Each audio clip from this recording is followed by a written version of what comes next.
know that I can do this, and where that belief system started to seep into your very like marrow. Put my running shoes on and I thought, I'm going to take charge of who I am. You've never been broken. It's just this, how far along can you stretch? But when she was standing in front of the mirror, she would tear herself apart. Relationship to self first, because how am I going to be able to welcome something into my world that is aligned with me, that I vibe with, that I jive with, that I like connect with, if I don't even know what that would be? So the belief starts there is that I can do this. I have the ability. I am already equipped. And those are the kind of words when you start telling yourself that, you give yourself the own power just to do the shit. Welcome to Mindfully Sovereign, the podcast that invites you to reclaim your feminine self-authority and unleash the abundance within. My name is Sapha, I am your host, and I'm here to help guide you past your limiting beliefs and into the heart of your unwavering and undeniable power. This podcast is all about reclaiming your feminine self-authority, learning the art of self-seduction, and awakening your inner goddess so that you can become an aligned match to your most abundant life yet. So grab a cup of tea, get cozy, and get ready to become mindfully sovereign. All right. Well, happy Monday and welcome back, everyone. I am so excited for our conversation today. It's a subject that's near and dear to my heart, but more importantly, the person that is joining me is a person very near and dear to my heart, someone who I just think you're going to love to pieces. So without further ado, I'm just going to let her introduce herself, tell us who she is, what she does, and then we can get the conversation going. So Danette, if you please would introduce yourself, tell us who you are, what you do, all the wonderful things. Awesome, Sapha. Thanks for having me. First of all, I am Danette Haag, and what am I? I do so many things. I'm a speaker. I'm an author. I am a one-on-one. I do a lot of one-on-one coaching. I believe that my strength is helping other people build their soul strength. So I'm a soul strengthening mindset coach. I survived. My expertise really came from my life experience. And when I was a little girl, I survived a house explosion, was burned to 70% of my body. And I went on to become, because of my healing, I went on to become the first severely scarred woman to win a state beauty pageant. So it just validates all my messages of loving yourself, believing in yourself. And when we focus on who we are and within ourselves, we shine our own light. And that's where true beauty comes from. Yeah, I agree. I've heard your story time and again, and it's just beautiful. For those of you who are not familiar with Danette, you absolutely have to do a little bit of research and go find her and listen to her because it's really, truly outstanding. One of the things that is so interesting to me, and one of the biggest topics that I touch on and that I deal with, not just with my clients, but on the show, is this idea of personal sovereignty, hence Mindfully Sovereign, right? The podcast. But so the reason I'm bringing that up right now, based on what you said and the work that you do and the things that you've experienced, is because one of the key elements of allowing ourselves to truly be sovereign in our lives is understanding our worth and our value and seeing that way beyond and outside of the lens of external validations, expectations, judgments, stories, ideas that we have crowned more important than us in our lives. And I think that we can all say we've experienced this in one way or another in our lives. Something that's so interesting to me is when we think of loving ourselves so wholly and completely that we are in relationship with self, sometimes we allow ourselves to tie our value to those external things so deeply that when one thing changes and it isn't exactly the way that we wanted it to be, we all of a sudden crumble to pieces. And in your case, there are so many different points to which we can say, like, look at this in this direction. And so I would love for you to tell us a little bit more about that experience. And let's talk about what it's like, that value, right? Like the value of loving ourselves and taking that so far beyond what we expect. Well, I think we're bombarded from the outside by so many different things that can make or break us, right? And so growing up, like I was in the hospital for 3 months. I wasn't supposed to live. So I was just really fighting for my life. That's like the first part of my story is I went from 1 second being happy and joyous and hanging with my friends, and we were laughing at the kitchen table. And the next minute, this blast hit us. And people in my family were injured. I had friends injured. I was one of the worst. My dad and my little brother and I were the worst. There was 27 people in the house. So it just was Wow. this community event. But after getting out of the hospital, I remember, and dealing with all that pain, I remember I just wanted to get out of there. Well, it was our house that exploded. So I knew I couldn't go home. I lost everything that I owned, anything comfortable and familiar as a 10-year-old little girl. But I just wanted out of this place of hell that I had been living that was painful every day, all the time. But the thing that I didn't realize then, and I learned pretty quickly, that the pain just got worse, the emotional pain, the social pain, because I have been stared at every single day of my life for the last 43 years. Mm. And plus I heard the teasing. I heard so many comments because I have scars everywhere, and there's no hiding them, right? And so you get hit every day, and it's hard to find the strength to stand up, to really believe in yourself when people are looking at you weird, or you feel judged every time you leave the house. And then you start judging yourself. So oftentimes we become our own biggest critic, don't we?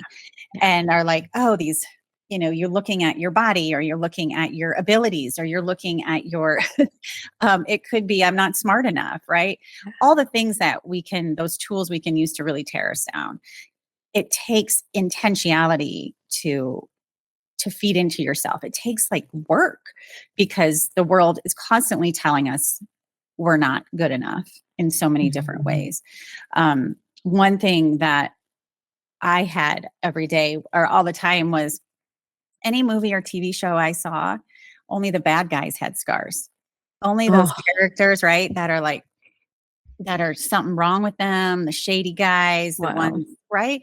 And so I learned to equate scars in our society as bad, as Mhm. ugly, and not just ugly on the outside, but ugly in character. And I wanted to be something different. I wanted to be complete opposite of that. Not only did I, as a little girl, want to be Miss America, like I wanted to be in beauty pageants when I was little. It never happened, obviously. Um, that dream broke because I knew that scars were not beautiful. And our society still today, if you think of every movie you've ever seen, it's like, the person with the scars all over their face or whatever is that bad guy. And Yeah. so I was fighting that all the time. But that comes in many forms, doesn't it? Whatever our insecurities are, it can be fed from the outside that it's not good enough. Mhm. Jeez. So I'm Mm. sitting here drinking that in just very slowly, because there is something so powerful about, again, it's so interesting, is that it's this dual relationship that we have with that externalization. Like, Mhm. one hand, the things that we see are the things that we can believe more readily, and that we can understand more readily, and that we can relate to more readily, which means that when we see stories where, like, you're absolutely correct, the person that is scarred is usually going to be the bad guy. What Right. a crazy thing to do. Or in a lot of ways, you'll see this with, like, overweight characters. They'll be the ones Right. that are like the bad guys too, things like those. So when Right. you see that, the way that our internal systems, as a way Mhm. to want to protect us, will develop specific stories around that, and then attach meaning to that, and say, like, "Do you see, this is what I'm saying, is like, externally, if this isn't in place, or if this is in place, then your worth, your value, your own existence is less than, or too much, or not exactly as it should be, or not right, or whatever, or blah blah, because of XYZ." So what do you have, like, a specific moment in time when you remember flipping that switch, almost, where you were just like, "You know what? I am going to choose differently for myself, because I just know that I am meant for something great, and I know that I'm amazing, and I know that I can do this." And where that belief system started to seep into your very, like, marrow, or your Mhm. bone marrow, like your soul. Where do you have a moment where you remember that, or did it happen gradually over time? It was definitely a gradual small moments, and then I would stand there for a minute, and then I would fall back again, right? And I'd have to figure out, and I was so young. I had many spiritual moments. I have lots of stories I share in my book about where my God showed up for me, and where they try, the angelic realm, and whatever terminology you put around the spirit world for you. I saw Jesus on a bus. Like there were lots of times when I was heading into a lot of teasing and really hard stuff at school. I found my strength in these little moments, which is why today I call myself a soul strengthening mindset coach, because it's your mind. You have to have control of your mind, but really your strength comes from within, and leaning onto your belief system, leaning onto your inner belief system about who you believe you are. For a long time, my truth was I was broken. I was ugly. I was never enough. I was never going to be enough. That was my truth, because that's what I told myself the truth was, because I listened to all these outside things, right? And my narrative was negative for a long time because I believed them. Today, my truth is so different, because now I see my strength. I understand my gifts. I have the ability to see my scars as these symbols of strength and courage, and no longer brokenness and weakness. So my truth is so different. My story didn't change, but what changed was how my own inner narrative and the words I put to my story, the words I put to building my own character and building my strength, right? And so there was a shift, college. And it was a moment that I knew I had let my health go. I had desperately started like drinking more, trying to fit in. I was no longer physically active. My whole health went in the tanker. And I was doing things just to try and fit in desperately that were not in line with who I was. And so I did have a moment of like awakening in college, towards the end of my college years. And I was going to nursing school. So like I was learning about all the ways to keep yourself healthy, and I was self-sabotaging, right? But there was this moment, and then that was when I started running. I put my running shoes on, and I thought, I'm going to take charge of who I am and feed something healthy into me. And that came for me in the form of running. And I'm still a runner today, all these decades later, because it works for me. But that was probably the moment where I physically did something to no, I'm going to put myself first. I'm going to value myself enough to feed some nourishment into me. And then Yeah. it gradually came from there, right? And so little baby steps. Yeah. I love that so much, because that's what I call the choosing. It's the moment where you're like, this is it's such a thread. It's so like veil thin, you Yes. almost could miss Yeah. it. But in Yes. that moment where you're like, you know what? No, like there is something about me that deserves at Yeah. least a smaller amount more than Right. this. And that desire for more, that's what drives so many of us to seek that self restoration, that self reclamation, that self empowerment, that healing. And I think a lot of times, one thing that you said a little while back that I so resonate with, because I feel this, I understand it, and a lot of the women that I've worked with have actually spoken the same words to me. So, but it's interesting to me because a lot of times we really truly do feel like we come to this place of brokenness, like everything has Mhm. been completely shattered down. What I always tell people is like, you've never been broken, it's just this, how far along can you stretch? How far, like how capacious can you get? How can these moments where there's been like a chip or a crack or like a thing, an indentation, something that leaves a print, a physical print, right? But in an energetic way in your soul and your mind and your heart, something that Right. has left that. How has that shaped things for you? And then what is your decision going to be from that space? In Right. that moment, is this going to turn into bitterness? Is it going to rule your life forever? Are you going to be at the effect of it from this point on? Are you going to choose to Mhm. put on those shoes and take it one step at a time? One thing that I love about running, and I was laughing when you were saying that, because I've only started running like as of like what, 2020, and it was all because of my current husband. He was running, and I thought he was weird, and I was like, "You're such a weirdo. I don't know why you do this to yourself. It seems traumatic enough, right? Like but I'm competitive, and so I was like, I don't know why you do this, but I'm gonna figure it out. And so now, I've run several 5Ks, but now I've got it in my head to do a 10K. But the reason I bring this Um, up is one thing that I find so interesting is in that process of taking one foot like in front of the mm, other and taking a quarter mile at a time, of taking like right. that little by little, you start realizing how much potency, how much potentiality, and how much power resides within you.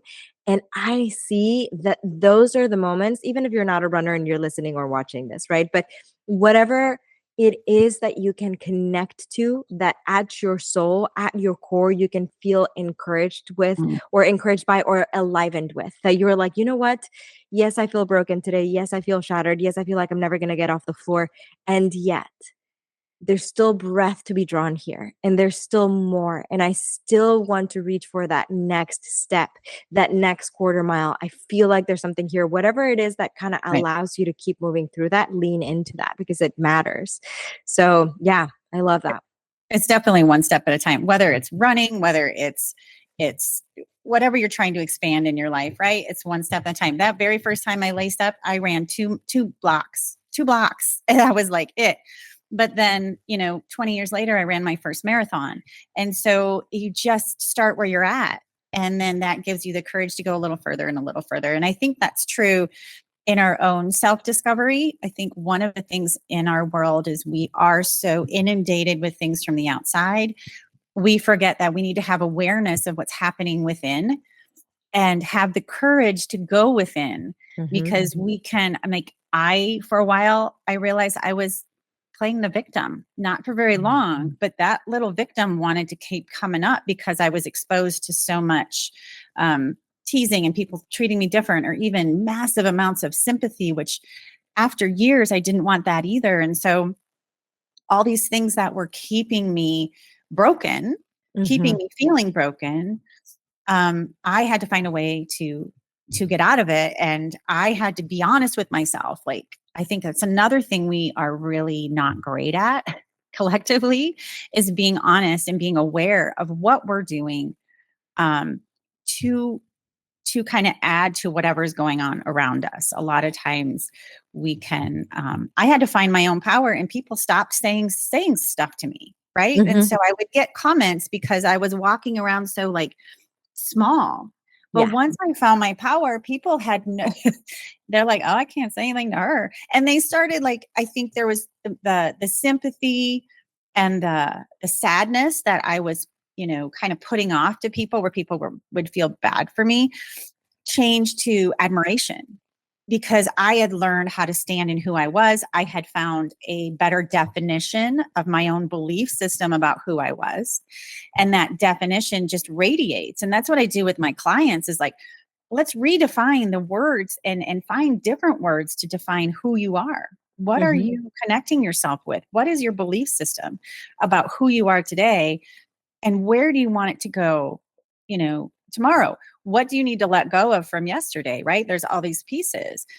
But I one thing, if I had one wish for the whole world to do, is if everybody was really conscious about and aware about their own crap, about their own brokenness, about what needed to be healed within them. If they started loving themselves more, there's going to be more love in this world. It's like the best way to fight hate is to start within, to begin within. And instead, we see it in other people pretty easily, what they need to do, how they need to change, they need to get better. But we forget that really our only job is to make sure we are taking care of what needs to be fixed in us, right? And so many people don't do that. I mean, you can't hate, you can't be jealous, you can't really cause any brokenness to other people if you are filled yourself with love and healing and grace, right? So if I had one wish, that's what everyone in this world would just pour into themselves, so they can pour out more love, and we can just abolish any hate. I'm right there with you. I mean, that's the whole reason for this work, right? And that's kind of one of the biggest conversations that I'm always having with people. I know it's so interesting the way that our world is structured, the way that our society is, but also the way that we see things, just by virtue of ego being the protector that it is. And then by that nature, creating things that are very much in story form, not actually helping, but doing the opposite. So it's like we have believed for so long that caring for the self, like, and I don't mean just bubble bath. I love bubble bath, right? But like actually caring for the self, like Yeah. looking to yourself as the person that you want to love more in this world than anything and anyone else. We've been told and taught that that is wrong. That like the Mhm. second we look to ourselves as the ultimate authority and voice to listen it to in our lives, that that means that we are selfish. That Yeah. means we are no longer listening to like the higher power. That means so many different things. And it can go, it just goes in different directions depending on the culture, depending on the person, like the way that you were raised, the society, etc. But what's interesting to me is like it's those conversations. We need to keep breaking them down because they tie down to that belief system. That's a word that we keep coming back to today. And I think it's important because it allows us to shift and transform. A lot of times people will say like, well, how, the how is the thing that gets people stuck the most. Well, how am I ever going to fix my relationship with myself? How am I ever going to manifest the life of my dreams? How am I Right. ever going to get the lover that I want? Blah, blah, like the things that I desire. And so we very much look to our desires and then freak out as to the how am I going to get them and put all of that still in the external world, but we haven't opened the door to the possibility that what is going to allow those things to vibrate at a same frequency as us, to be in alignment with. Alignment is the thing that I talk about a lot. But one thing that is going to allow those things to be like same, and recognize each other and be drawn to each other and magnetize to each other is the relationship to self first. Because how am I going to be able to welcome something into my world that is aligned with me, that I vibe with, that I jive with, that I like connect with, if I don't even know what that would be? Like if I don't know myself well enough to say, I actually welcome respect in my world. I welcome, honesty. I welcome truth. I welcome freedom. If I don't know myself well enough to say these are the things that I align with, I could be sitting across the person that is going to be my Right. person, right? And Right. not know it and not recognize it ever because I'm not getting there. And then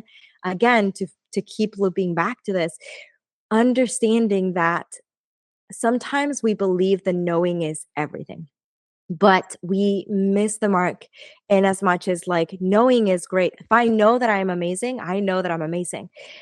Getting to the knowing takes that one prior step, which is the belief. Right. If I'm going to know it, I want to believe it first. I want to see it. I want to visualize this. You hear people talk about manifesting a lot and how they're like, you have to see it in your mind's eye and you have to know what that's going to look like. And this is one of the reasons why. So that belief, right? That's what propels us forward. And that's what starts changing what you said is it starts changing who we are. And then by virtue of that, the world becomes kinder. It becomes more loving. It becomes more understanding. We can have better conversations, better connections, and it just ripples forward. And I agree with you. That is, if I could have one thing to happen, right, to better this world, is I would have every single person in this world Mhm. love themselves first, not out of selfishness, but out of that is your core. Like this is who you are, and from that we can expand out and find love, the kind of love that we deserve, all of us, which is very much not stuck in the, oh, I'm going to judge you because I haven't sat with my shadow long enough to realize that what I'm judging about you is the stuff in myself that I haven't fully integrated, and so on and so forth. And why is it so hard for us to give ourselves permission to do that? One of the ways that I share with my clients or even the audiences of people that I speak to is I ask them a very important question. If you have children, grandchildren, nieces, nephews, right, in your life, and you think about how much you love them, like, do you want them to love themselves? Do you want them to Mhm. understand their value? Yeah. And they're all like, yeah, I want them to always believe in themselves, blah, blah. And I'm like, so then my next question is, so how are they going to learn what self-love sounds like and looks like and feels like if you, who are their person they're looking up to, is self-sabotaging? Yes. And I learned this the hard way from my own mother, who was the notorious giving, showing up for community, always in the pew, church lady, always Mhm. giving, Mhm. so much love to give. But when she was standing in front of the mirror, she would tear herself apart. Yes. And so that I learned from her, not so much what she did. I I learned how to give to others through her, but I also learned how to not love myself through her Mhm. actions. Does that make sense? Yep. And so how in the world are my kids ever going to understand what's and what it sounds like. They have to see it. They have to hear it. If I'm doing the same thing my mom did. And so when you look at it in that context, they are learning from you, just like your kids are learning how to change a tire from you, how to balance their checkbook from you, right? Like you're teaching all these life skills. And then we forget this one very important thing, which is really helping build their inner belief system about which is how to love yourself. How Yeah. to love yourself unconditionally, give yourself grace and forgiveness, and understand the words and be conscious of the words that are trickling through our heads. Like how many millions of words trickle through our heads every day? Our voice is a voice we hear constantly. Yet, most of the time, if we are not aware of the words going through, our brain is trying to protect us. It's its job. And a lot of times overprotect us and telling us we can't more than telling us we can. And so many people are not conscious of that. I wasn't for a very long time, but once I started getting very conscious of those words trickling through, learning to flip my script, I learned to stand taller. I learned to have more things to be grateful for. I learned to have more of a positive, just energy. Not even, positive speak and all of that too, but just my energy was more positive and more calm. I was more at peace. Mhm. All because I was aware of the words that were going through my head, and no one else can do it for us. Like we wait around for the world to treat us different or something on the outside to change, but really we have all the control in the world because no one else can do that for us. Mhm. Oh my gosh. Okay, there's so many things I want to touch into here. So allow my ADHD brain to organize itself. But it's so true. So first of all, let me start here, and I'll say this: I've said this before on the show, and I've said it I think other places, but it's important for us to remember that no one is coming to rescue us, and I do mean that in the power that it sustains. So if it feels harsh and it scares you and you don't want to deal with it, or you heard that and you feel icked out and you don't want to listen to another word, that's fine, because that's exactly how I intended. Mhm. No one is coming to rescue you. Yeah. Period. End of story. It's up to you. And again, to go back to what we were saying earlier, one of the reasons why it's up to us is because we are the ultimate authority in our lives. We cannot, the things aren't getting done to us. We're here to live as the main character. I've used those words before as well. It's like, I want you to think about yourself as like you're the one leading the narrative. If the narrative is leading you, it's a crappy, crappy story, which leads me to my second point, which is so interesting. So we've talked about this a little bit here, and it would take like a couple of hours to kind of like break this all down a little bit further. But the way that our minds work, and again I go back to the ego isn't about I'm amazing and I'm like, it's more about like your ego's here to look at the world, perceive it with you, and then protect you, and then in protecting you it's creating stories. So why this is important is we understand, and to go back to your original point about like, oh, I was like young and I used to watch all of these like bad Yeah. guys and they were always Right. like scarred, right? To go back to that, we as human beings, we understand almost nothing as well as when it's in story form. And part of the reason for that is because of how the ego works. So, what's funny about that is we think, oh, that means like movies, TV shows, radio, like that. Yes, that's part of it, but that's not all. Stories, right? Can be that, could be you sitting, watching your mom getting ready for the day. And here she is saying, like, oh, Yeah. look at my jiggly arms and how Yeah. awful they are. And like, I used to be hot when I was younger, Yeah. like things like those. That's a story. Mhm. You're watching that and you're Mhm. receiving that and you're internalizing it and you're perceiving it as the story is this, and that narrative is informing you. And so internal systems are getting Yeah. prepared to like make a way to continue that same type of narrative. And then we Mhm. get caught in these really vicious circles.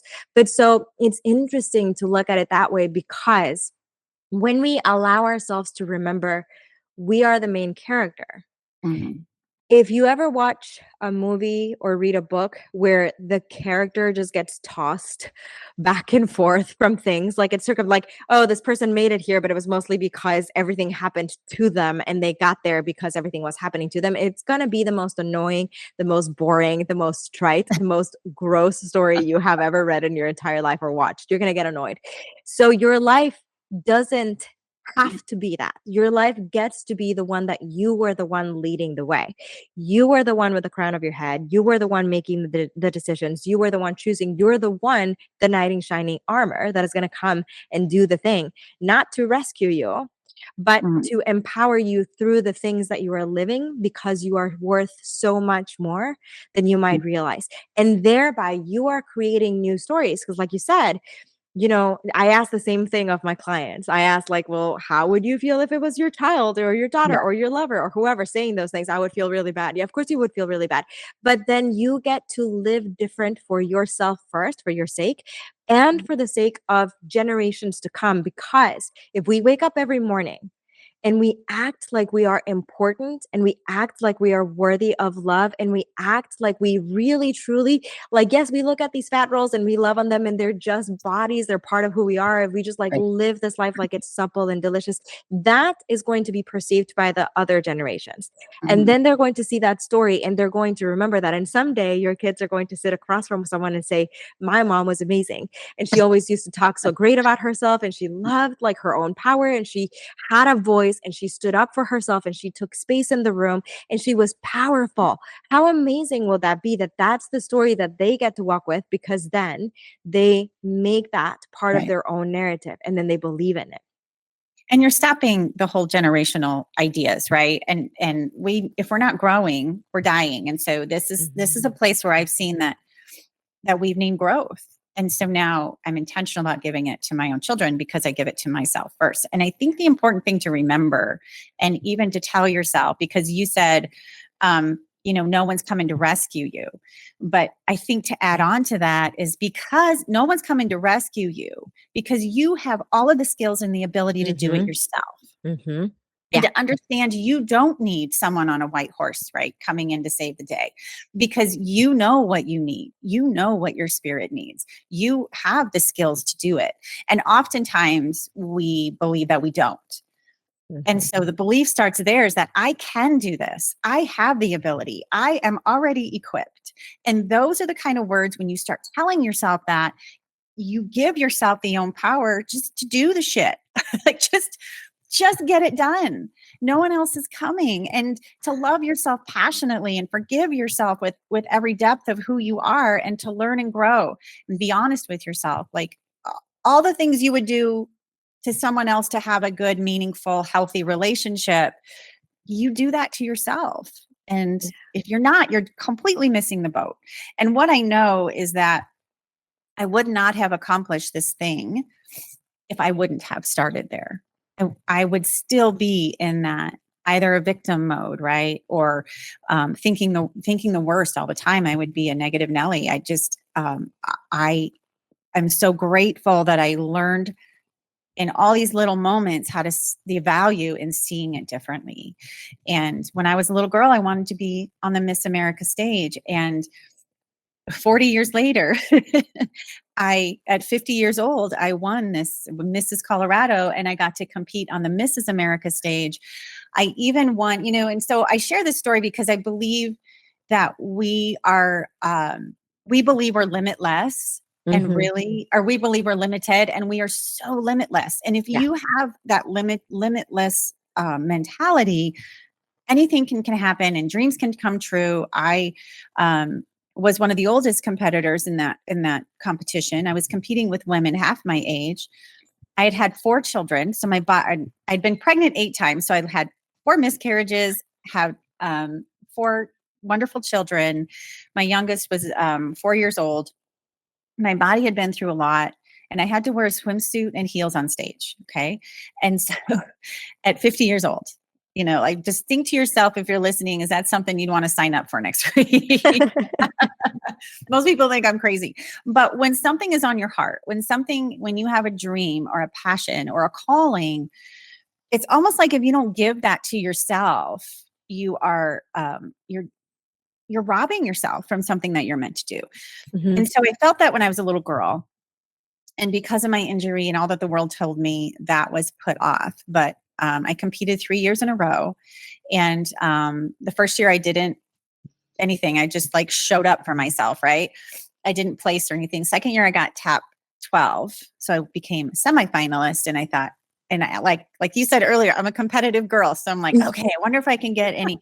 And I had been sharing one of my programs I speak about is called Flawless, and it's seeing yourself the way God sees you. It's like seeing your value in this really ethereal kind of way and standing on that. And I'm sharing with audiences that I see myself as flawless. And then I get this calling, like God is telling me, you need to be in a pageant. You need to be in a pageant. And I'm like, no, I don't. No, I don't. No, I don't. I'm good. So many great things came out of me having the courage to do that. And one of the things is I give myself quiet space every day. I unplug from my children, from my husband, from work, from the world, whether that's on a run or just quiet time meditating with a candle or whatever. But in that quiet space, one day while I'm fighting with this, like, do I compete? Do I not compete? I had this vision of me and about 40 women on stage. And we were all in our beautiful gowns. Mine was a royal blue. And when I looked around in this vision, when I looked around at the other women, at all of us, I didn't see me as the scarred lady in the middle. When I looked around, I saw their scars too. I saw their pain. I saw their insecurities. I saw their challenges, their fears. I saw their triumph through all of that. And I believe that scars are scars. We've all been through something. We all have scars of some kind, right? And that was the moment after this vision. I thought, well, I'm just like them. I'm not any different, because we all come with our stories. We all come with our scars. We all come broken from something, but yet repaired because we believed in ourselves enough to do that work. And so I did. I threw my hat in the ring. And just before I was crowned Mrs. Colorado, such a beautiful moment. Something happened that was even more to me like miraculous, is I had won best in swimsuit.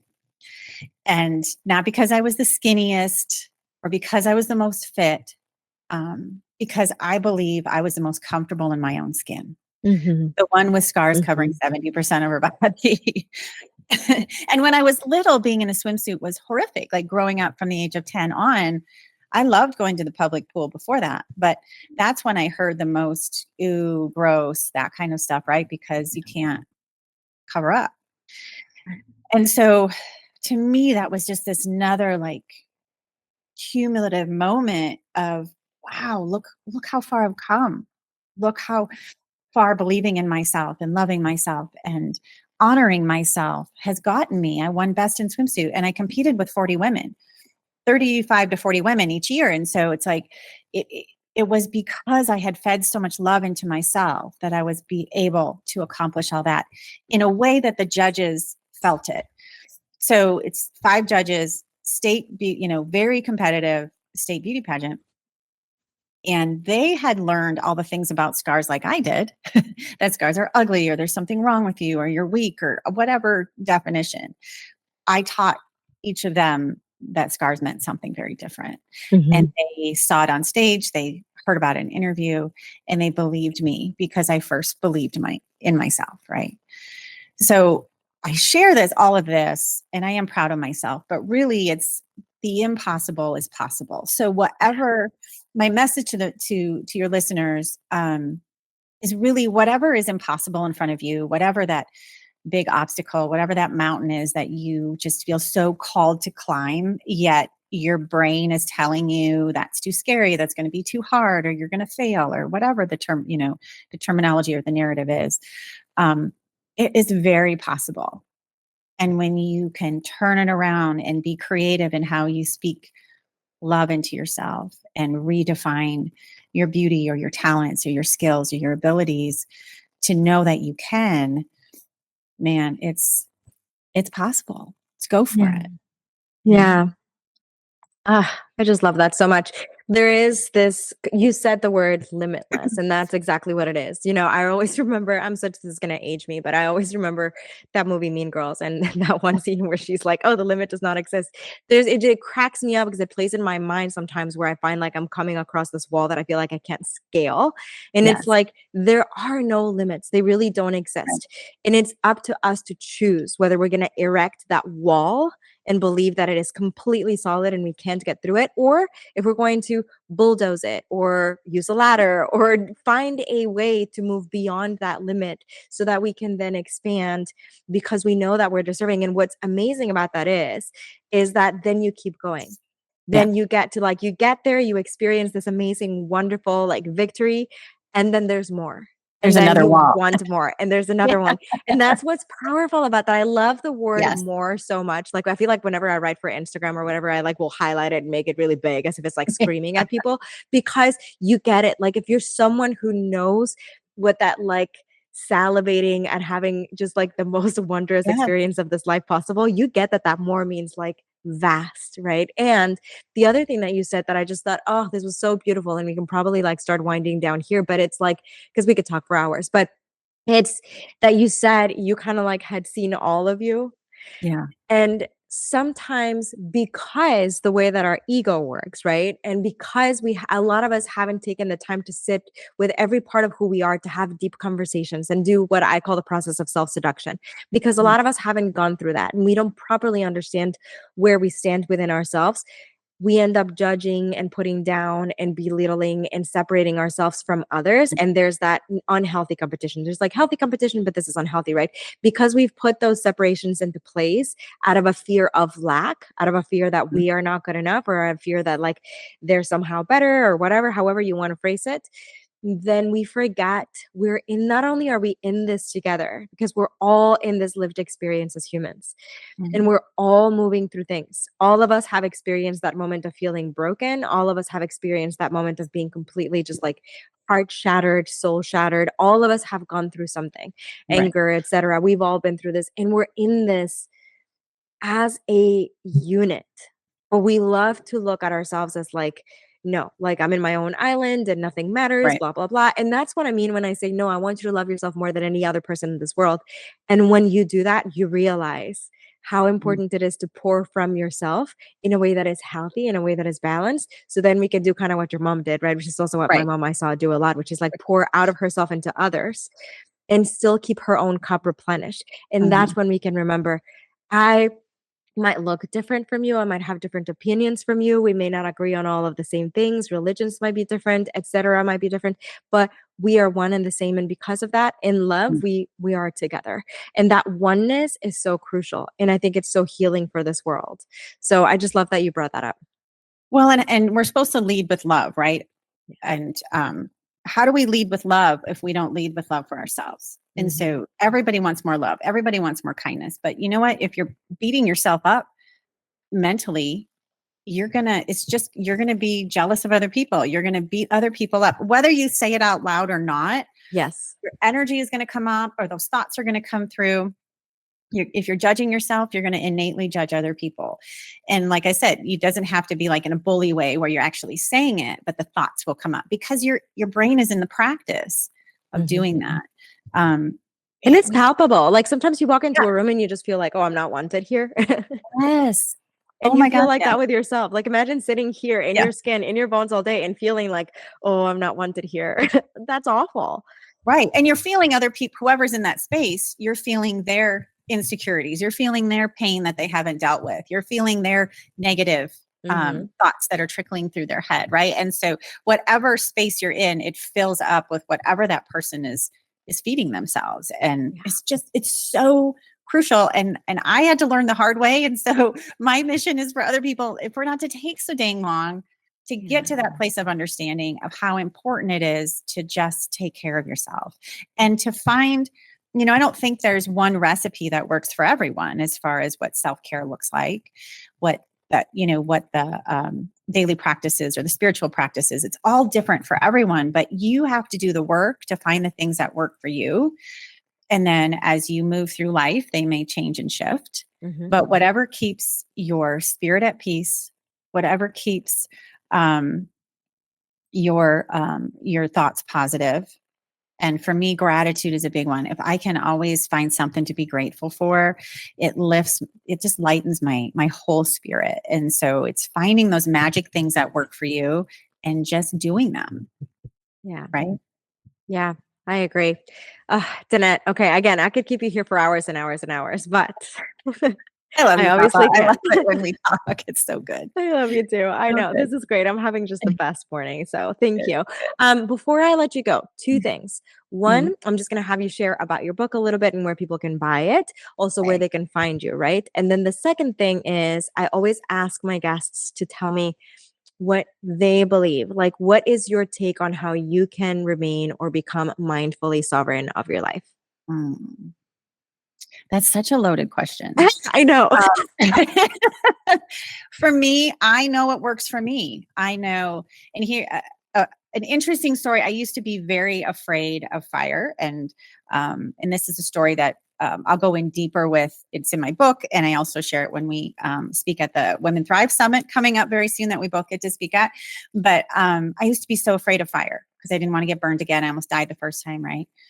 And so I went through these steps of overcoming fire, ending up sitting in a room on fire, actually, to show that that fear no longer had any power over me. But now, one part of my essential spiritual practices every day that keeps me calm is lighting a candle. Like, it's Mhm. just not the same unless I can hear the crackle and see the flame. And now it brings me all this peace. And I use that thing that was once this I was very afraid of, even Right. birthday candles, because I thought, my hair would catch on fire or something like Mhm. that. I Mhm. always thought the worst.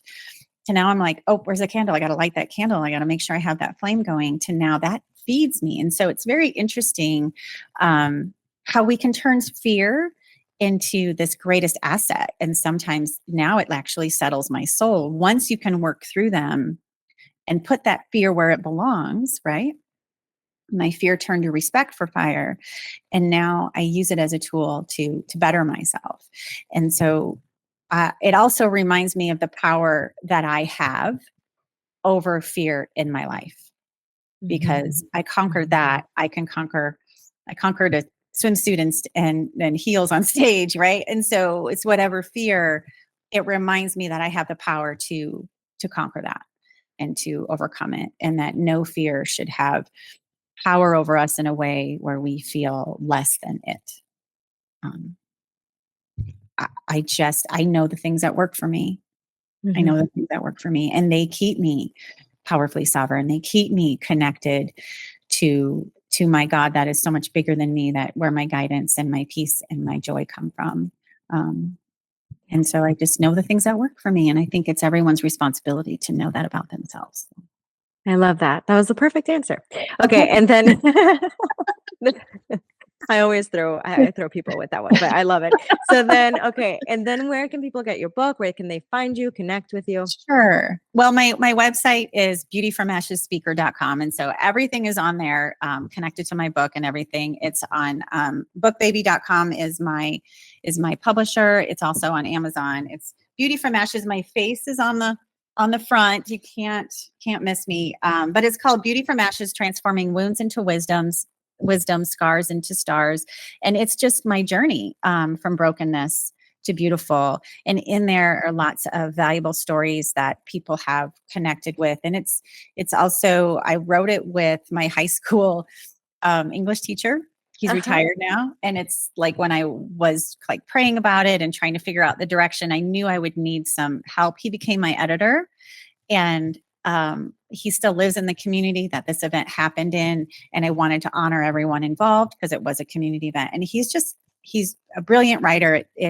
He lifted my story in a way that I couldn't have ever done on my own. And I'm Mm. so grateful that I have him in my back pocket. Um, so it's unlocking healing in a lot of people who are reading it, and I couldn't be more proud of it. Yeah. Um, so visit my website, beautyfromashesspeaker.com. Everything is there, links to everything. Find me on Instagram and on Facebook as well. And I just am so grateful for this time together, Sapha. And I am grateful that our paths crossed in this really beautiful way as speakers for Women Thrive. And I hope that they continue to cross, because the Yeah. work you do is phenomenal, and your wisdom is beyond. So we're so grateful for you. Oh, thank you. I'm so grateful for you. Like I said, this has been like just such a beautiful way to start the morning, beautiful way to kind of bring everything together. But we'll have to sit down and talk again sometime soon. But I'm so Absolutely. so grateful for you. Thank you.